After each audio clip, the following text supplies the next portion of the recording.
আমাদের আজকের গল্পের নাম সংকল্পের জয়। এটি কেবল একটি সাধারণ পারিবারিক গল্প নয়, এটি এক নারীর অভ্যন্তরীণ সংকল্প, সম্মান এবং স্বাবলম্বী হওয়ার কাহিনী, যেখানে লোক দেখানো ভালোবাসার আড়ালে চাপা পড়ে যায় এক নতুন বধূর জীবন, অপমান আর মানসিক অত্যাচারে। তার জীবনে নেমে আসে এক কঠিন পরীক্ষা, যেখানে একদিকে ছিল পারিবারিক প্রতারণা আর অন্যদিকে ছিল নিজের নীরবতা ভাঙার লড়াই। আজ বাড়িতে এক অন্যরকম ব্যস্ততা ছিল। শিখাদেবীর ছোট ছেলে বরুণ, যে বিদেশে চাকরি করত, তার জন্য একটি উচ্চবংশীয় পরিবার থেকে মেয়ে দেখতে আসছিল। এই সুযোগ শিখাদেবী কোনো মতেই হাতছাড়া করতে চাননি, তাই মেয়ে পক্ষের আপ্যায়নে তিনি কোনো ত্রুটি রাখতে চাইলেন না। সকাল থেকে তিনি তার বড় বউ অহনার ওপর হুকুম জারি করে চলেছিলেন। অহনা বৌমা, এটা কি পরিষ্কার করেছ? এখানে তো সব ধুলো জমে আছে। একটি শোপিসের দিকে তাকিয়ে শিখাদেবী বললেন, কোথাও ধুলোর একটি কণাও যেন দেখা না যায়। অহনা কিছু না বলে সেখান থেকে ধুলো ঝেড়ে হাত ধুয়ে রান্নাঘরের দিকে ছুটে গেল। কিন্তু শিখাদেবীর শান্তি কোথায়? যেই তার নজর সোফার দিকে গেল, সঙ্গে সঙ্গে তার কপালে ভাঁজ পড়ল। হে ভগবান, এবার এখানে দেখো, এই সোফাগুলোও ঝাড়া হয়নি। এই বলে তিনি নিজেই ঝাঁটা তুলে নিলেন এবং রাগে এমনভাবে সোফা ঝাড়তে লাগলেন যেন কোনো যুদ্ধ জয় করছেন। সবজি আর ছোলা তৈরি হয়ে গেলে ক্ষীরও বসিয়ে দাও, তাড়াতাড়ি হাত চালাও। অহনা ঘাবড়ে গিয়ে বলল, জি মা, বানাচ্ছি। তারপর সে কাজের গতি বাড়িয়ে দিল। পুরীর আটাও মাখা বাকি, তুমি কি করছো? অহনা তার ওড়না দিয়ে কপাল থেকে ঘাম মুছে বলল, এই মাখছি মা। সকাল থেকে কাজ করে করে তার কবজি ব্যথা করছিল, কিন্তু অভিযোগের একটি শব্দ তার মুখ থেকে বেরোল না। তখন শিখাদেবী থুতুনি হাতে রেখে সন্দেহের দৃষ্টিতে রান্নাঘরটি দেখতে লাগলেন। অহনা প্রাণপণ চেষ্টা করছিল যাতে সব ঠিকঠাক মতো মিটে যায়। সে জানত যে সামান্য কিছু ভুল হলে শাশুড়িমা তাকে বকাবকি করতে ছাড়বেন না। মেয়ে পক্ষের আসার সময় হয়ে গিয়েছিল, কিন্তু বেচারা অহনা এতটুকুও ফুরসত পায়নি যে সে তার কাপড়টুকুও পাল্টে নেবে। অবশেষে দরজার ঘণ্টা বেজে উঠল। এসে গেছে, ঘড়ি দেখে আনন্দে চেঁচিয়ে উঠলেন শিখাদেবী। তারপর তড়িঘড়ি শাড়ির আঁচল ঠিক করলেন, মুখে একটি মেকি গাম্ভীর্য আনলেন এবং দরজার দিকে এগিয়ে গেলেন। আরে আসুন আসুন, কতক্ষণ ধরে আপনাদের জন্য অপেক্ষা করছি। হাত জোর করে তিনি মেয়ে পক্ষকে স্বাগত জানালেন। মেয়ের বাবা মায়ের সঙ্গে তার কাকা কাকিও এসেছিলেন। তাদের চালচলন এবং পোশাকেই স্পষ্ট বোঝা যাচ্ছিল যে তারা কতটা সম্পন্ন। সোফায় বসেই তারা খুঁটিয়ে খুঁটিয়ে বাড়িটা দেখতে লাগলেন। অহনা তাড়াতাড়ি জল নিয়ে এলো এবং তারপর জলখাবারের প্রস্তুতিতে লেগে গেল, কিন্তু সকাল থেকে ছোটাছুটি করতে করতে তার অবস্থা খারাপ হয়ে গিয়েছিল। কপালে ঘাম জমছিল। সে একটি সাধারণ সালোয়ার কামিজ এবং সুতির ওড়না পরেছিল, যা কাজ করতে করতে নোংরা হয়ে গিয়েছিল। মেয়ে পক্ষের কাকিমা আস্তে করে নিজের স্বামীর কানে ফিসফিস করে জিজ্ঞেস করলেন, ইনি কে? তখন মেয়ের মা বললেন, জানি না, মনে হচ্ছে কাজের লোক। শিখাদেবী সেটা শুনতে পেলেন এবং বিনা দ্বিধায় মুচকি হেসে বললেন, আরে না না, এ হলো আমাদের বড় বউ অহনা। এক মুহূর্তের জন্য মেয়ে পক্ষ হতবাক হয়ে গেল। তাদের মুখে সামান্য অস্বস্তি ফুটে উঠল। মেয়ের বাবা জোর করে হেসে বললেন, ও আচ্ছা, ইনি আপনার বৌমা, আমরা ভাবলাম। বলতে বলতে তিনি থেমে গেলেন। অহনা চুপচাপ সবাইকে জলখাবার পরিবেশন করতে লাগল। মেয়ে পক্ষ একটি ধনী পরিবারের আশা নিয়ে এসেছিল, কিন্তু এখানে বৌমার অবস্থা কোনো কাজের লোকের চেয়ে কম লাগছিল না। শিখাদেবী পরিবেশের অদ্ভুত নীরবতা বুঝতে পারলেন। তিনি জোরে হেসে উঠলেন, কি করব, আমাদের বৌমার কাজের প্রতি এতই অভ্যাস যে সে আরাম করতেই ভালোবাসে না। মেয়ের মা ধীর কণ্ঠে বললেন, আচ্ছা, বৌমা কাজ করতে এত অভ্যস্ত, কিন্তু আমাদের মেয়ের তো এমন বাড়িতে থাকার অভ্যাস নেই যেখানে বৌমাদের এত কাজ করানো হয়। শিখাদেবীর মুখ সামান্য মলিন হল, কিন্তু তিনি সঙ্গে সঙ্গে পরিস্থিতি সামলে নিলেন। আরে না না, আমাদের ছোট বৌমার কোনো কষ্ট হবে না, বড় বৌমার তো এটাই শখ, ব্যাস। মেয়ে পক্ষের মনে এখন হালকা দ্বিধা। তাদের আচরণ একটু পাল্টে গেল। তারা চুপচাপ জলখাবার খেতে লাগলেন, কিন্তু তাদের মনে অনেক প্রশ্ন জাগছিল। শিখাদেবী মুখে হাসি বজায় রাখলেন, কিন্তু ভেতরে ভেতরে তার অস্থিরতা বাড়ছিল। এই সম্পর্ক কোনোভাবেই হাতছাড়া করা চলবে না। তিনি তার কথা দিয়ে পরিবেশ স্বাভাবিক করার চেষ্টা চালিয়ে গেলেন। চা জলখাবারের পর মেয়েপক্ষ অন্যান্য টুকিটাকি কথা বলল, কিন্তু পরিবেশ আর আগের মতো সহজ হল না। তখনই মেয়ের বাবা জিজ্ঞেস করলেন, আচ্ছা, আপনার ছেলে বরুণ দেশে কবে আসছে? শিখাদেবী তৎক্ষণাৎ হাসিমুখে বললেন, এই ধরুন 1 মাসের মধ্যেই পৌঁছে যাবে। চাকরি থেকে ছুটি নিতে একটু সমস্যা হচ্ছিল, কিন্তু এখন সব ঠিক হয়ে গেছে। কিছুক্ষণ এদিক ওদিক কথা বলার পর তারা উঠে দাঁড়ালেন। শিখাদেবী পূর্ণ উৎসাহের সঙ্গে তাদের বিদায় জানালেন। আমরা আশা করি এই সম্পর্ক এগিয়ে যাবে। এখন বাকি সিদ্ধান্ত আপনাদের ওপর। মেয়ের মা হেসে মাথা নাড়লেন এবং তারা গাড়িতে চেপে চলে গেলেন। কিন্তু সন্ধ্যা হতে না হতেই শিখাদেবীর অস্থিরতা বাড়তে লাগল, কারণ মেয়েপক্ষের কাছ থেকে কোনো উত্তর আসেনি। শিখাদেবীর ধৈর্য এবার ভেঙে যেতে শুরু করল। তিনি বারবার ফোনের দিকে তাকাচ্ছিলেন। অবশেষে তার ধৈর্য আর রইল না। তিনি চটজলদি মধ্যস্থতাকারী শাহাজির নম্বর মেলালেন। হ্যাঁ শাহাজি, কি খবর? মেয়েপক্ষ কি বলল? শিখাদেবীর কণ্ঠে উদ্বেগ। শাহাজি কিছুক্ষণ চুপ থেকে দীর্ঘশ্বাস ফেলে বললেন, দিদি, বলতে ভালো লাগছে না, কিন্তু মেয়েপক্ষ তো সরাসরি না করে দিয়েছে। কি? কিন্তু কেন? শিখাদেবী যেন নিজের কানকে বিশ্বাস করতে পারলেন না। আমি জিজ্ঞেস করেছিলাম, কিন্তু তারা সরাসরি কিছু বলতে রাজি হননি। হ্যাঁ, এতটুকু অবশ্যই বলেছেন যে একটি ভালো পরিবারের বউদের একটি মর্যাদা থাকে। যারা নিজেদের বড় বউকে কাজের লোক বানিয়ে রাখে, তারা ছোট বউকে কি আর আরাম করাবে? শিখাদেবীর হাত থেকে ফোনটি প্রায় পড়ে যাচ্ছিল। কি বাজে কথা! আমরা কবে অহনাকে কাজের লোক বানালাম? তার কণ্ঠস্বর চড়ে গেল।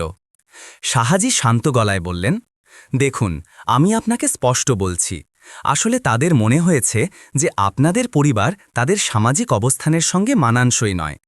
তারা এটাও বলে দিয়েছেন যে এমন পরিবারে তারা সম্পর্ক করতে চান না, যেখানে বৌমাদের কাজের লোকের মতো কাজ করানো হয়, যেখানে বউ আর কাজের লোকের মধ্যে কোনো তফাৎ দেখা যায় না। তারা পরিষ্কার জানিয়েছেন যে এই বাড়িতে তাদের মেয়ে খুশি থাকতে পারবে না। এবার শিখাদেবীর শ্বাসপ্রশ্বাস দ্রুত হতে শুরু করল। ক্রোধে তার মুখ লাল হয়ে গেল। এই সব সেই অলক্ষণে অহনার জন্য হয়েছে। যদি সে একটু সামলে থাকত, ভালোভাবে সেজেগুজে বসত, তাহলে এই পরিস্থিতি তৈরি হতো না। তিনি দ্রুত ফোন কেটে দিয়ে মাথা ধরে সোফায় বসে পড়লেন। ঠিক সেই সময় শিখাদেবীর বড় ছেলে নীল বাড়িতে ঢুকল। নীল ভেতরে এসেই মাকে বিচলিত দেখল। তিনি অস্থিরভাবে দীর্ঘশ্বাস নিচ্ছিলেন। কি হয়েছে মা, তোমার শরীর ঠিক আছে তো? নীল পাশে বসে জিজ্ঞেস করল।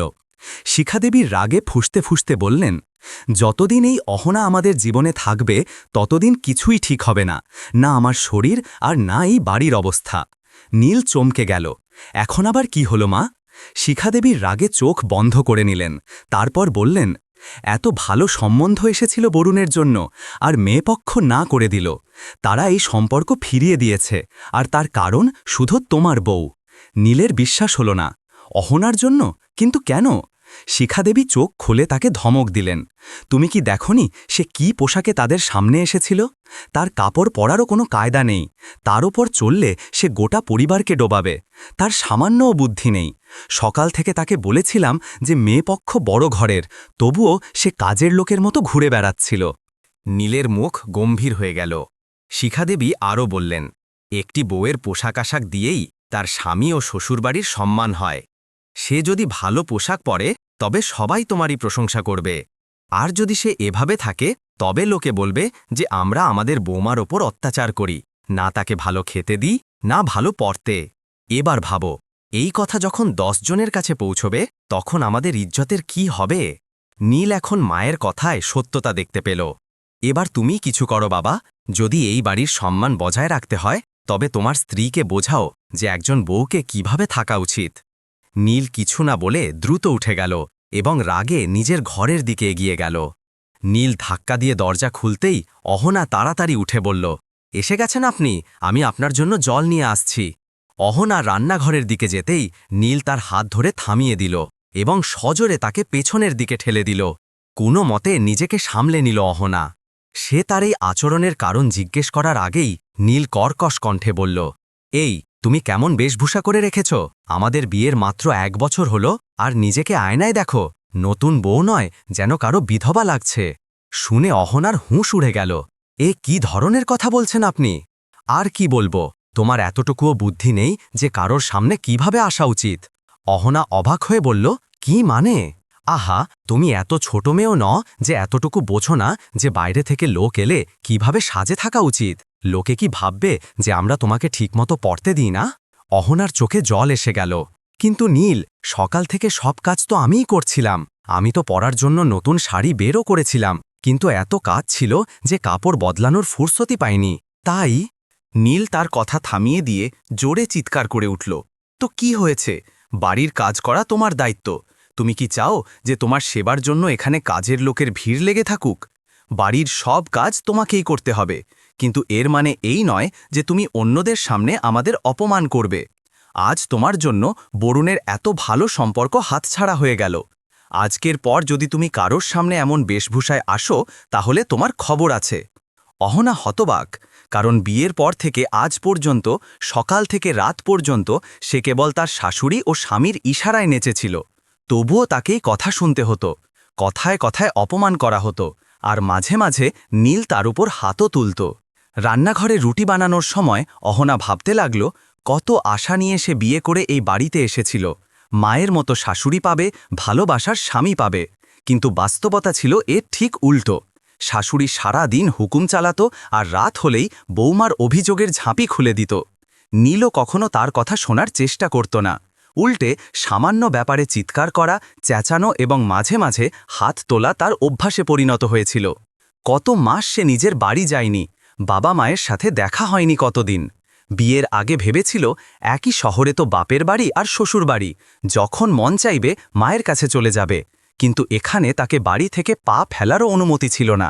একবার মায়ের সঙ্গে দেখা করার কথা বলায় নীল তার মায়ের সুরে রেগে চোখ দেখিয়ে বলেছিল, প্রতি দুদিন অন্তর বাপের বাড়ি যাওয়ার দরকার নেই। এখন এটাই তোমার ঘর, আর তোমাকেই এই ঘরে থাকতে হবে।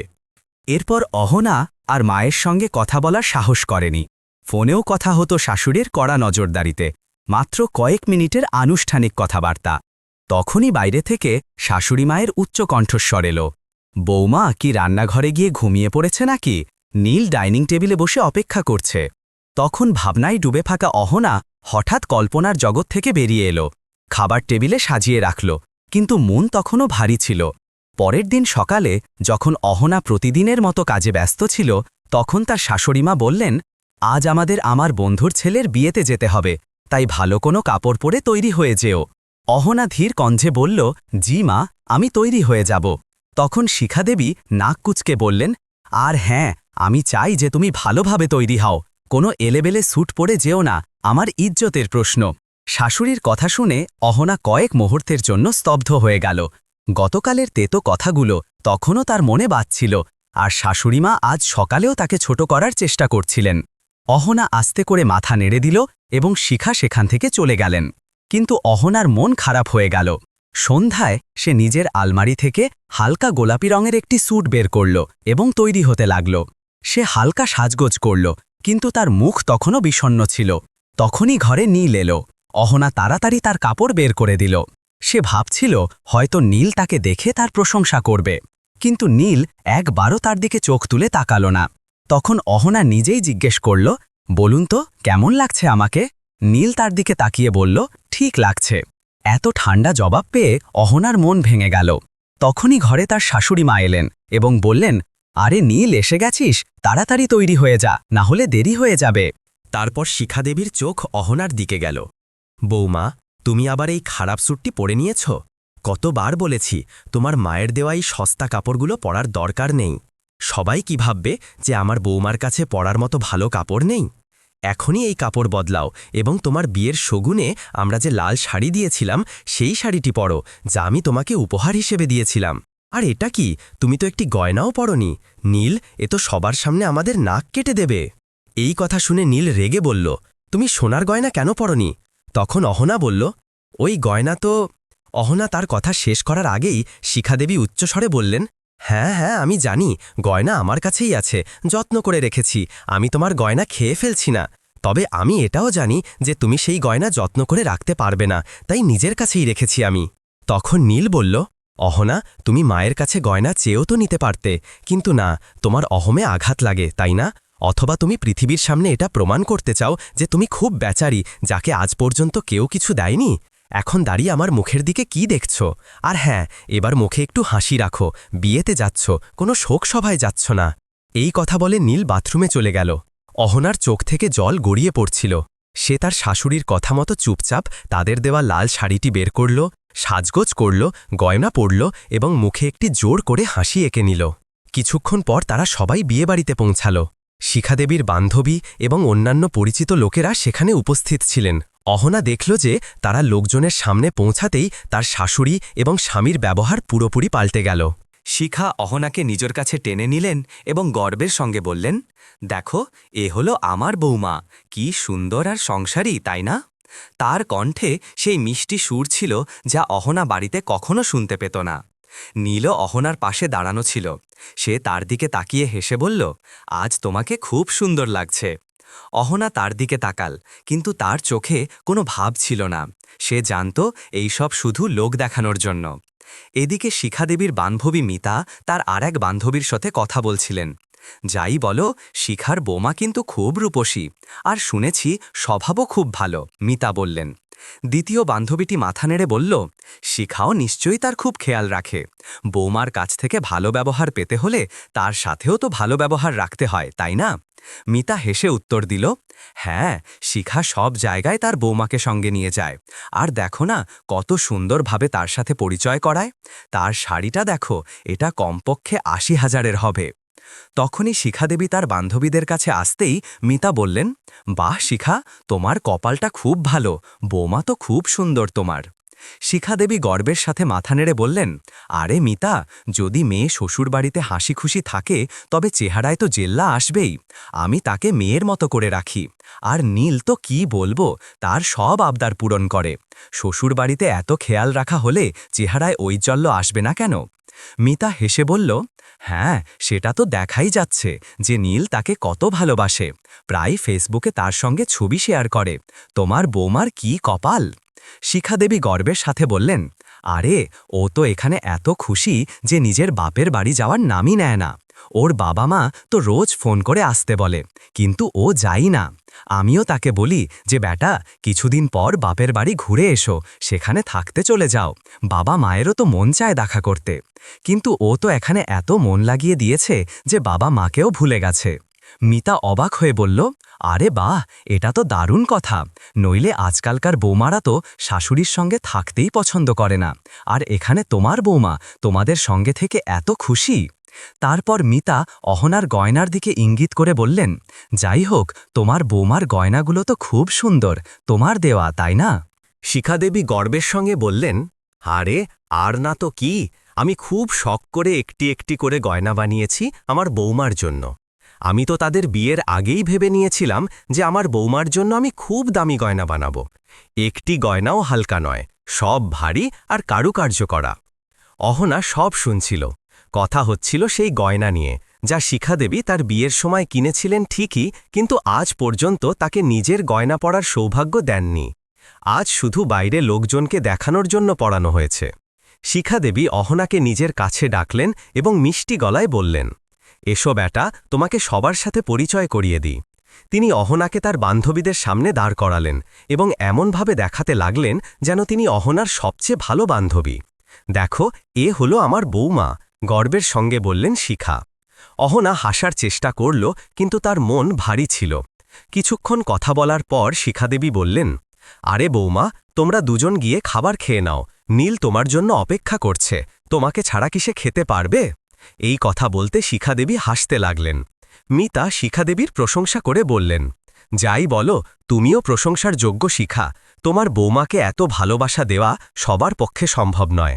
শিখাদেবী গর্বের সঙ্গে মাথা নেড়ে বললেন, আরে, শুধু এইটুকুই নয়, আমি তো আমার বৌমা থেকে বাড়ির কাজ করার কথাও বলি না। মিতা অবাক হয়ে জিজ্ঞেস করলেন, আচ্ছা, তাহলে কি তুমি বাড়ির কাজ করো? শিখাদেবী হেসে উত্তর দিলেন, আরে না না, আমি তো আমার ছেলের বিয়ের পর থেকেই বাড়িতে কাজের লোক রেখে দিয়েছি যে সারাদিন বাড়ির কাজ করে। আরে, আমার ছেলে বৌমা নতুন বিয়ে হয়েছে, এখনই কি আমি আমার বৌমাকে কাজে লাগিয়ে দেব? এখন তো তাদের আরাম করার বয়স। মিতা খুব অবাক হলেন। তিনি বললেন, বাহ শিখা, তোমার চিন্তাভাবনা তো খুব আধুনিক। আজকাল তো লোকে বউ আসার সাথে সাথেই তাকে বাড়ির কাজে জড়িয়ে ফেলে, কিন্তু তুমি তো তাকে পুরোপুরি স্বাধীনতা দিয়ে রেখেছ। শিখা হেসে বললেন, আমি তো শুধু চাই যে আমার বৌমা সবসময় খুশি থাকুক। শিখা মিতার দিকে তাকিয়ে হেসে বললেন, আচ্ছা, তোমার মেয়ে মিশা আজকাল কি করছে? সত্যি বলছি, সে খুব মিষ্টি। তার জন্য তো পাত্র খুঁজছ, তাই না? মিতা হেসে উত্তর দিলেন, হ্যাঁ, তা তো বটেই, ছেলেমেয়েরা বড় হলে চিন্তা তো হয়ই। শিখা দেবী গর্বের সঙ্গে মাথা নেড়ে বললেন, আমার ছোট ছেলে বরুণও কিছুদিন পর অস্ট্রেলিয়া থেকে কলকাতা আসছে, ভাবছি সেই সুযোগে ওর জন্যও একটা সম্পর্ক দেখে নিই। অবশ্য ওর জন্য সম্পর্কের অভাব নেই, বলতে পারো আমার ছেলের জন্য মেয়েদের লাইন লেগে আছে, কিন্তু আমার তো লক্ষ লক্ষের মধ্যে একটি মেয়ে চাই, কারণ আমার ছেলের চাকরি তো ছোটখাটো নয়, অস্ট্রেলিয়াতে ভালো চাকরি করে, বিয়ের পর সে তার স্ত্রীকেও সঙ্গে নিয়ে যাবে। এই কথা শুনে মিতার মন যেন নেচে উঠল, তিনি তার বান্ধবী শিখার ইঙ্গিত বুঝতে পারলেন। এদিকে বিয়েবাড়ি থেকে ফেরার পর শিখাদেবী, নীল এবং অহনা যেই বাড়ির ভেতরে ঢুকল, অহনা চুপচাপ নিজের ঘরের দিকে এগিয়ে যেতে লাগল। কিন্তু তখনই পেছন থেকে শিখার তীক্ষ্ণ কণ্ঠস্বর এলো, আরে মহারানী, কোথায় চললে? এই গয়নাগুলো তো আমাকে ফেরত দাও, সোনার গয়না, কোনো সাধারণ জিনিস নয়, যত্ন করে রাখতে হয়। অহনা এক মুহূর্তের জন্য থমকে গেল, সে মাথা নিচু করে জবাব দিল, জি, এখনই খুলে দিচ্ছি মা। সে নিজের ঘরে গেল, আয়নার সামনে দাঁড়িয়ে গয়না খুলতে লাগল। মঙ্গলসূত্রটি ছুঁতেই তার চোখ জলে ভরে গেল। বিয়ের সময় সে ভেবেছিল এটা তার সৌভাগ্য, কিন্তু আজ এটা শুধু একটি ধার করা গয়না হয়ে রইল। অন্যদিকে নীল তার মায়ের ঘরে পৌঁছাল। মা, অহনা বলছিল যে সে কয়েকদিনের জন্য বাপের বাড়ি যেতে চায়। শিখাদেবী ঘুরে দাঁড়িয়ে তীক্ষ্ণ স্বরে বললেন, পাগল হয়ে গেছিস তুই? এ কেমন কথা বলছিস? আরে মা, আমি তো বারণ করে দিয়েছিলাম, কিন্তু ও বলছিল যে অনেক দিন হয়ে গেছে বাপের বাড়ি যায়নি, যদি এখন না করি তাহলে হয়তো নিজের বাপের বাড়ির লোকেদের কাছে অভিযোগ করবে। শিখা কিছুক্ষণ চিন্তা করলেন, তারপর ধূর্ততার সঙ্গে বললেন, দেখ বাবা, একটা কাজ কর, কাল তাকে বাপের বাড়ি নিয়ে যা, কিন্তু নিজের সাথেই ফিরিয়ে নিয়ে আসবি, ভুল করেও তাকে সেখানে ছেড়ে আসার ভুল করিস না, বুঝলি? নীল মাথা নাড়ল, ঠিক আছে মা। সে যেতেই আবার শিখা তাকে থামালেন এবং বললেন, আচ্ছা শোন, গয়নাগুলো একটু দেখে নিস। হ্যাঁ মা, এখনই এনে দিচ্ছি। এদিকে মিতা পার্টি থেকে ফিরে সরাসরি নিজের ঘরে এলেন এবং তার স্বামীকে দেখেই হেসে উঠলেন।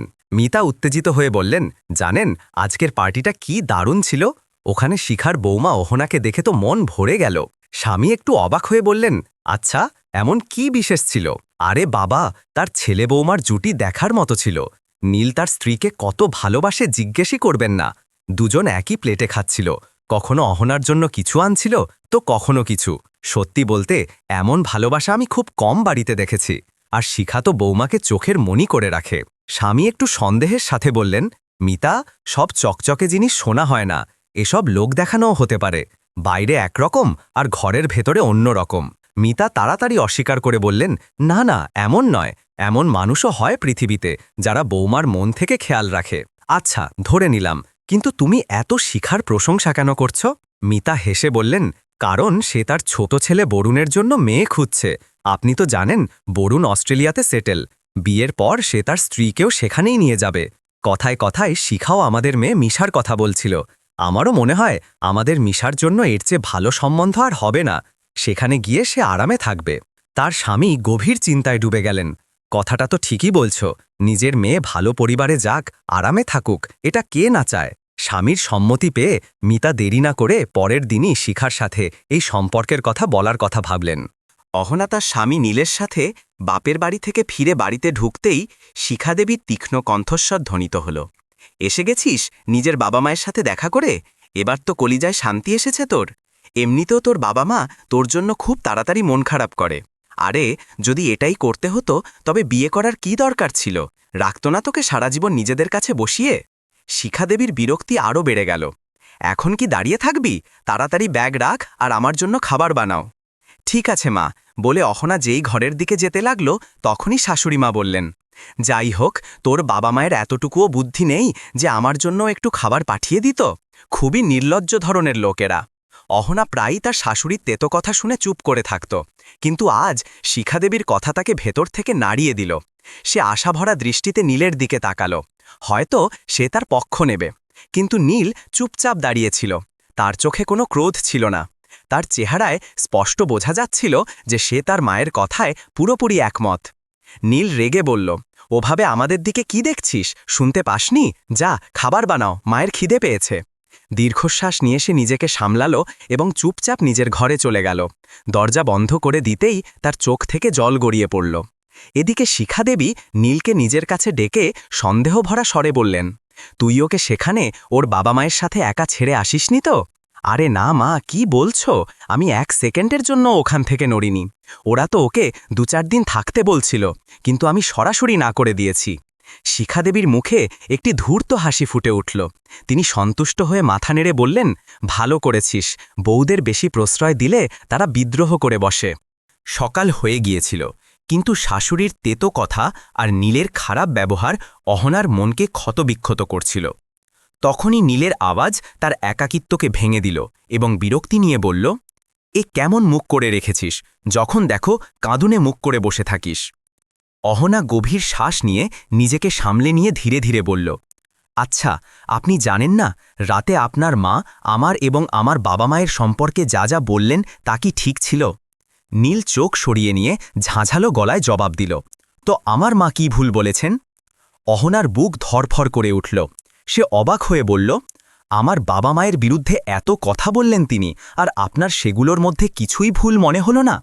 নীল ক্রুদ্ধ স্বরে বলল, বাস, তাই তো আমি তোমার বাপের বাড়ি যাওয়ার বিরুদ্ধে।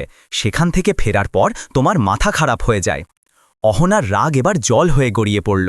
আহা, এমনভাবে বলছেন যেন আমি রোজ রোজ বাপের বাড়ি যাই। মাত্র একদিন আমার মা থাকতে বলেছিলেন, তবু আপনি কিভাবে মিথ্যে বললেন যে মায়ের শরীর খারাপ? মিথ্যে অজুহাত দিয়ে আমাকে জোর করে এখানে ফিরিয়ে আনলেন। আচ্ছা, তোর জিভও চলতে শুরু করেছে। বলতে বলতে নীলের মুখ রাগে লাল হয়ে গেল। সে ভালো মন্দ কিছু না দেখেই সজোরে একটি চড় মারল অহনার গালে। থাপ্পড়ের তীব্রতা এত বেশি ছিল যে সে সোজা বিছানায় পড়ে গেল। তার চোখের সামনে অন্ধকার নেমে এলো। নীল তার দিকে তাকাল এবং নির্দয়ভাবে বলল, যদি এতই কষ্ট হয় তবে জিনিসপত্র বাঁধো আর নিজের বাপের বাড়ি চলে যাও, আর এরপর এখানে ফিরে আসার দরকার নেই। অহনার চোখ জলে ভরে গেল, কিন্তু নীল সেখানেই থামল না। আদেশপূর্ণ স্বরে সে বলল, এবার ওঠো আর গিয়ে জল খাবার বানাও, আমার অফিসে যেতে হবে, আর মায়েরও খিদে পেয়েছে। আর সাবধান, এরপর যদি কখনো এমন কাঁদুনে মুখ দেখি তাহলে পরের বার এমন হাল করব যে নিজেকে চিনতে পারবে না। অহনা বুঝতে পারছিল না যে কোনো মানুষ এত নিষ্ঠুর কি করে হতে পারে। সে কিছু না বলে উঠে দাঁড়ালো এবং নিজেকে সামলে নিয়ে রান্নাঘরের দিকে চলল। কিছুক্ষণ পর শিখাদেবীর কাছে ফোন এলো। তার বান্ধবী মিতার ফোন। ফোন তুলতেই শিখা খুশি হয়ে বললেন, আরে বাহ মিতা, তুমি তো আমার মনের কথা বলে দিলে। আমি তো কবে থেকে চাইছিলাম যে আমাদের বন্ধুত্ব আত্মীয়তায় পরিণত হোক। মিতা এবং শিখা দুজনেরই আনন্দের সীমা ছিল না। বেশি কথা না বলেই দুপক্ষ ছেলে মেয়েকে একে অপরের ছবি দেখিয়ে সম্পর্ক পাকা করে দিল। এখন শুধু বরুণের দেশে আসার অপেক্ষা, যাতে এই সম্পর্ককে আনুষ্ঠানিক রূপ দেওয়া যায়। প্রায় 10 দিন পর নীলের ছোট ভাই বরুণও দেশে এসে পৌঁছাল। সে বাড়ি পৌঁছে ভেতরে এলো, তখন অহনা ঘর পরিষ্কার করছিল। তাকে দেখেই সে খুশি হয়ে তার সাথে কথা বলতে শুরু করল। আওয়াজ শুনে শিখা দেবী এবং নীলও সেখানে চলে এলেন। নিজের ছেলেকে দেখেই শিখাদেবীর মুখের হাসি চাপা থাকল না। তারপর তিনি কড়া চোখে অহনার দিকে তাকিয়ে বললেন, এখন এখানেই দাঁড়িয়ে থাকবি নাকি আমার ছেলের জন্য চা জলও নিয়ে আসবি? এতটুকুও কি তোর বাবা মা শেখাননি? এই কথা শুনে অহনা ভেতরে চলে গেল। তখন বরুণ বলল, কি মা, সামান্য এইটুকু কথায় তাকে বকা দিলে? শিখা বললেন, আরে তুই ওকে চিনিস না, তাই ওর হয়ে বেশি কথা বলার দরকার নেই। আচ্ছা সেসব ছাড়, তুই মুখ ধুয়ে ফ্রেশ হয়ে যা, তোর নিশ্চয়ই খিদে পেয়েছে। কিছুক্ষণ পর অহনা চায়ের ট্রে হাতে নিয়ে যেই বরুণের ঘরের দিকে যেতে লাগল, ভেতর থেকে আসা আওয়াজ তাকে থামিয়ে দিল। বরুণ বিরক্ত হয়ে বলল, মা, এটা ঠিক হচ্ছে না। মিশা আর তার বাড়ির লোকেদের এতটুকুও বলনি যে আমার চাকরি চলে গেছে এবং আমার ভিসাও বাতিল হয়েছে? শিখা রেগে বললেন, আরে তুই পাগল হয়েছিস নাকি? জানিসও মিশার বাবা মা কত ধনী, তাদের একমাত্র মেয়ে। বিয়ে হলেই তার বাবা তোর কেরিয়ার আর ব্যবসা গুছিয়ে দেবে। কিন্তু মা, তাদের অন্ধকারে রাখা ভুল হবে। যদি বিয়ের পর তারা জানতে পারে তবে? বরুণ অস্থিরভাবে বলল। তখন শিখা চোখ রাঙিয়ে বললেন, বাস, এবার তুই আর কিছু বলবি না। আমি যা বলছি তাই করবি। সোনার ডিম পাড়া মুরগিকে আমি নিজের হাতে যেতে দেব না। বরুণ চুপ হয়ে গেল। ভেতরে নীরবতা নেমে এলো, কিন্তু বাইরে দাঁড়িয়ে থাকা অহনার হাত রাগে কাঁপছিল। সে বিশ্বাস করতে পারছিল না যে বাড়ির লোকেরা এত বড় মিথ্যের ভিত্তিতে সম্পর্ক জুড়তে চলেছে। দিন যেতে লাগল এবং বাড়িতে বিয়ের প্রস্তুতি জোর কদমে চলতে লাগল। আজ মিশার পরিবারের লোকেরা আসছিলেন। প্রতিবারের মতো এবারও সব কাজের ভার অহনার ওপর চাপিয়ে দেওয়া হলো। আর আজ তো তাকে তারার কাজ করা শাড়ি পরে সব কাজ করতে হচ্ছিল। আগেরবার যা হয়েছিল শিখাদেবী তা আর পুনরাবৃত্তি করতে চাইলেন না। যেই মিতা তার পরিবারের সাথে আসতেই অহনা চায়ের ট্রে নিয়ে এলো এবং সবার সামনে রাখল। মিতা তাকে দেখে অবাক হয়ে বললেন, আরে বেটা, তুমি কাজে লেগে আছো, বাড়িতে কাজের লোক নেই? অহনা কিছু বলতে যাবে, ঠিক তখনই শিখাদেবী মাঝখানে কথা কেটে দিলেন। কৃত্রিম হাসি হেসে বললেন, আরে কাজের লোক এসেছিল, সব কাজ সেরে গেছে। আজ তার তাড়াতাড়ি যেতে হতো, তার ছেলের শরীর খারাপ ছিল। তখন আমি বললাম, কোনো ব্যাপার না, বাকি কাজ আমরা করে নেব। কিন্তু অহনাও না আমাকে কোনো কাজ করতে দেয় না। মা মেয়ের মতো ভালোবাসা আমাদের দুজনের মধ্যে। মিতার কথা শুনে নীলও তাড়াতাড়ি তার মেকি সহানুভূতি দেখাতে লাগল। আরে অহনা, তুমিও বসো না, সব সময় কাজে লেগে থাকো, একটু বিশ্রামও তো করো, তুমিও তো এই বাড়ির বউ। মিতা খুশি হয়ে বললেন, এই আপন জনই তো আমি চেয়েছিলাম আমার মেয়ের জন্য। আমি যখনই আপনাদের বাড়িতে আসি তখন একটা শান্তি পাই। আপনাদের বড় বউয়ের মুখের উজ্জ্বলতা আর সুখ দেখেই আমি আমার মেয়ের জন্য এই বাড়িতে সম্পর্ক পাকা করেছি। শুনে অহনা মনে মনে বলল, মুখের উজ্জ্বলতা, সুখ, ইস, যদি কেউ দেখতে পেত যে এই ঔজ্জ্বল্যের পেছনে কত অশ্রু লুকানো আছে। এরই মধ্যে মিতার স্বামী চৌধুরীজি সরাসরি বরুণের দিকে ঘুরে বললেন, আচ্ছা বেটা, একটা জরুরি কথা ছিল। মিশার বিদেশে যাওয়ার কাগজপত্র কবে নাগাদ তৈরি হবে? সে তো তোমার সাথেই অস্ট্রেলিয়া যাবে, তাই না? বরুণ কিছু বলার আগেই শিখাদেবী দ্রুত কথা সামলে নিলেন। আরে, কাগজপত্র তো আর কিছুদিনের মধ্যেই তৈরি হয়ে যাবে, এতে কোনো সমস্যা নেই, আপনারা একদম নিশ্চিন্ত থাকুন, সব কিছু ঠিকঠাক হয়ে যাবে। অহনার নজর শিখাদেবীর মুখের দিকে গেল, যিনি তখনও পূর্ণ আত্মবিশ্বাসের সাথে মিথ্যের পর মিথ্যে বলে যাচ্ছিলেন। অহনার মাথা ঘুরে গেল। সবাই বিয়ের আয়োজন নিয়ে কথা বলছিল, কিন্তু অহনার ভেতরে আগ্নেয়গিরি ফুঁসছিল। সে জানত যদি সে সরাসরি কিছু বলে তবে কেউ তার কথা বিশ্বাস করবে না। শিখাদেবীর লোক দেখানো মুখোশ এত মজবুত ছিল যে লোকেরা তার মিথ্যাকে সত্যি বলে মনে করত। কিন্তু সে আর এই মিথ্যার অংশ হবে না। সে ঠিক করে নিয়েছিল যে সে এই খেলাটি তাড়াতাড়ি শেষ করে দেবে। তার নজর টেবিলে রাখা চৌধুরীজির গাড়ির চাবির ওপর পড়ল। তার মাথায় একটা বুদ্ধি এলো। সে আস্তে করে এগিয়ে গেল এবং টেবিলের সব গ্লাস তোলার ভান করে চুপচাপ চাবিটি নিজের মুঠোয় লুঠিয়ে ফেলল এবং সঙ্গে সঙ্গে রান্নাঘরে চলে এলো। ঠিক সেই সময় বরুণ কোনো কাজে বাড়ি থেকে বাইরে গিয়েছিল। মিতা শিখাদেবীকে হাতজোড় করে বললেন, আচ্ছা বোন, এবার আমাদের যেতে হবে, বিয়ের দিনই দেখা হবে। এখানে এসে খুব ভালো লাগল। শিখাদেবী কৃত্রিম হাসি হেসে বললেন, আরে এত তাড়াতাড়ি কি, কিন্তু কোনো ব্যাপার না, এখন তো নিজেদের বাড়িতেই আসা যাওয়া লেগে থাকবে। চৌধুরীজি, মিতা এবং মিশা গলি থেকে বেরিয়ে গেলেন। তাদের গাড়ি গলির বাইরে দাঁড়ানো ছিল, তাই তাদের কিছুটা পথ হেঁটে যেতে হলো। কিন্তু যেই তারা সেখানে পৌঁছালেন, চৌধুরীজি নিজের পকেটে হাত দিলেন এবং হঠাৎ থমকে গেলেন। আরে, আমার গাড়ির চাবি কোথায় গেল? তিনি অবাক হয়ে বললেন। তিনি ঘাবড়ে গিয়ে নিজের অন্যান্য পকেট হাতড়ালেন, তারপর কোটের ভেতরের পকেটেও হাত দিলেন, কিন্তু চাবি পাওয়া গেল না। আমার মনে হয় চাবি ওখানেই বাড়িতে ফেলে এসেছি। হ্যাঁ, হয়তো ওখানেই রেখে ভুলে গেছেন, চলুন আমিও চলি। তারা দুজন আবার শিখাদেবীর বাড়ির দিকে ফিরে গেলেন। ঠিক সেই সময় অহনা তার দ্বিতীয় চাল চালল। সে তার শাশুড়ি এবং স্বামীর দিকে তাকালো এবং স্পষ্ট ভাষায় বলল, আমি আর এই মিথ্যের অংশ হব না, আমি সব সত্যি মেয়েপক্ষকে বলে দেব। শিখার মুখের রং উড়ে গেল এবং ঘাবড়ে গিয়ে বললেন, কি বাজে কথা বলছিস তুই? তুই এমন করবি? এত সাহস? অহনা ভর না পেয়ে তাদের চোখে চোখ রেখে দাঁড়িয়ে রইল। নীলের রক্ত গরম হয়ে উঠল। সে হাত তুলে ঝাঁপিয়ে পড়ল। চুপ কর, যদি আর একটাও কথা বলিস তো। অহনু কঠোর কণ্ঠে বলল, মারো, যত খুশি মারো, কিন্তু এখন আমি চুপ থাকব না। এখন আমি সত্যিটা সবার সামনে আনব। তোমরা সবাই আমাকে খুব কষ্ট দিয়েছ, কিন্তু এখন আর কোনো মেয়ের জীবন নষ্ট হতে দেব না আমি তাদের বলবো যে এই বিয়ে একটা প্রতারণা। সব বলবো যে তোমরা আমার সঙ্গে জানোয়ারের চেয়েও খারাপ ব্যবহার করো, বাড়ির কাজের লোক বানিয়ে রাখো। এত অত্যাচারের পর আমাকে জোর করে হাসতে বলো। তোমরা মিথ্যা বলে তাদের ফাঁসিয়েছ। অহনার কথা শেষও হয়নি, তখনই নীলের হাত উঠল এবং সজোরে একটি চড় তার গালে পড়ল। বাজে কথা বলা বন্ধ কর নিজের। তুই কি বলবি, কাকে বলবি? অহনার মুখে হাতের দাগ পড়ে গিয়েছিল, কিন্তু তার সাহস তখনও অটুট ছিল। সে তার শাশুড়ির দিকে তাকালো, যার মুখে একটি ধূর্ত হাসি ছিল। শিখা হাত নেড়ে বললেন, দেখেছিস কেমন কাঁচির মতো জিভ চলছে ওর, তাই বলতাম ওকে বসে রাখ। ঠিক তখনই দরজায় একটি শব্দ হল, কিন্তু রাগে অন্ধ হয়ে থাকা নীল এবং শিখা সেদিকে মনোযোগ দিলেন না। অহনা চিৎকার করে বলল, তোমরা যা খুশি করো, এখন আমি চুপ থাকব না। তার চোখে জল ছিল, কিন্তু কণ্ঠে ছিল লোহার মতো দৃঢ়তা। নীল আবার অহনার চুল টেনে ধরে বলল, যদি মুখ খুলিস তবে আজ তোর জিভ চিরতরে বন্ধ করে দেব। নিজের সমস্ত শক্তি দিয়ে সে অহনার ওপর হাত তুলল, কিন্তু এবার পেছন থেকে কেউ নীলের হাত থামিয়ে দিল। নীল নিজের ডান দিকে নজর ঘুরিয়ে দেখল, আর তারা ছিলেন চৌধুরীজি, যিনি তার হাত শক্ত করে ধরে রেখেছিলেন। তার মুখে অবাক এবং রাগের মিশ্রণ।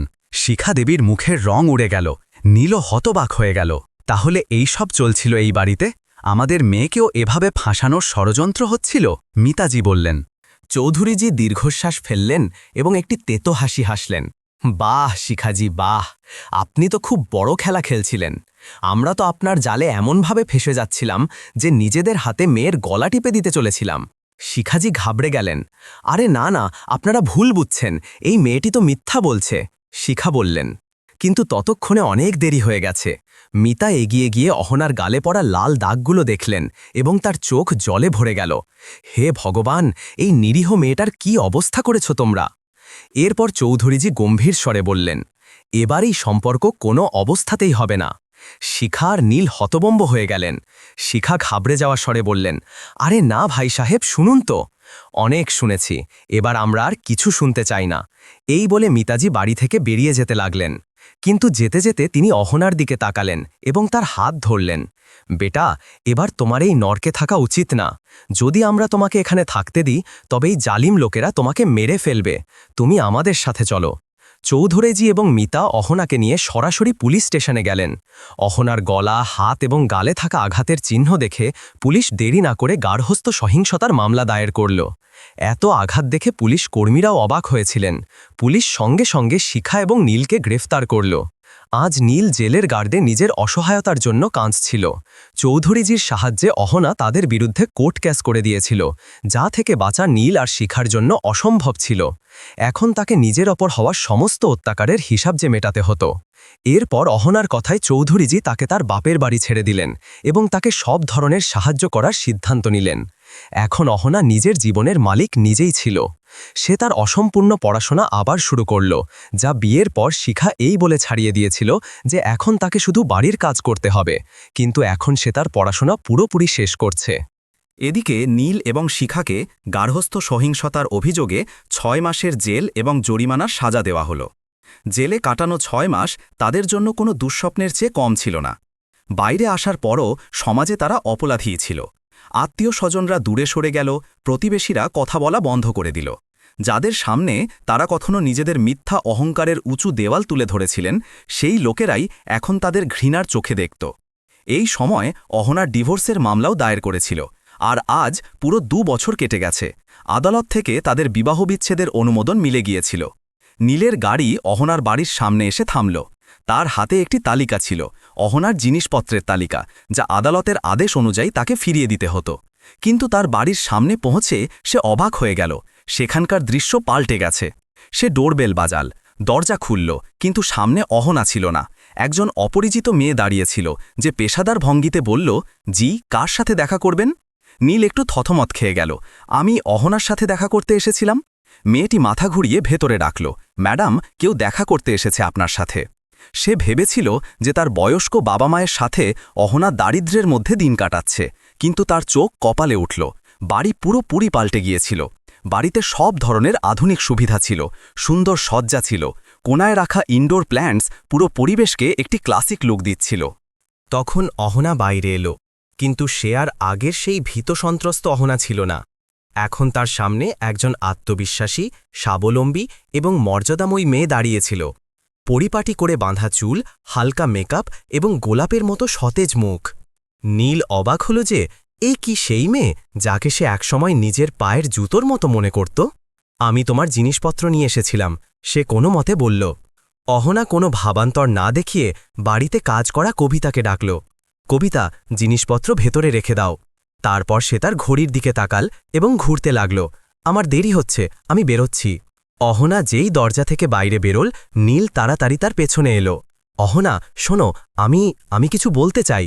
কিন্তু ততক্ষণে অহনা বাড়ির সাথে লাগোয়া একটি বড় ভবনে ঢুকে গিয়েছিল। নীল কৌতূহলে মাথা তুলে দেখল। বিল্ডিংয়ের উপরের অংশে বড় অক্ষরে লেখা ছিল অহনা এডুকেশন হাব। নীলের চোখ ঝলসে গেল। নিজের সাহসের জোরে অহনা কত কিছু অর্জন করে ফেলেছে। তার মন চাইছিল অহনাকে ডেকে ক্ষমা চেয়ে বলবে, ফিরে এসো আমার জীবনে, তোমাকে ছাড়া আমি অসম্পূর্ণ। কিন্তু এখন সে কিছু বলা বা শোনার অধিকার হারিয়ে ফেলেছে। ভারী মনে সে বাড়িকে ফিরে গেল। আজ অহনা একজন শিকার ছিল না, বরং নুজির মতো অন্য মানুষের জন্য একটি দৃষ্টান্ত হয়ে উঠেছিল। যে একসময় চুপ থেকে অত্যাচার সহ্য করত, সে এখন নিজের আওয়াজ তুলেছে। যে একসময় ধুঁকে ধুঁকে বাঁচত, সে এখন খোলা বাতাসে শ্বাস নিচ্ছে। আর সবথেকে বড় কথা, এখন সে নিজেকে ভালোবাসতে শিখেছে।